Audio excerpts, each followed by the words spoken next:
আমার বলতে কিছু আছে বাবা, সবই তো আমরা ভোট চলো না। এটা ভালো করে তুলে ভালো হবে। এই আর ভিডিও তো ভিডিও তো ভালো আসবে। আমার মামা বলছে তো যাই হোক, পুরো আশ্রিত না হলে বাবা ধোকাটা আলোকে রাখবে।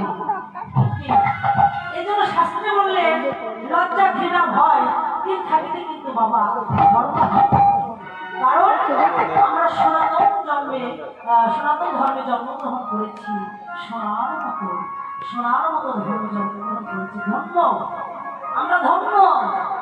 কিন্তু বাবা অনেক মায়েরা বাবারা যদি কেউ মনে করে থাকে ও বাহু তুলে হরিবল বলছে, আমার পিছনে আড়ালে থাকবো, যার যার হরিবলের বোঝা সেই করতে হবে। কেউ কারোর বোঝা কিন্তু বলতে পারবে না। তাই সবাই এই রাখাল রাজা, এই রাখাল রাজা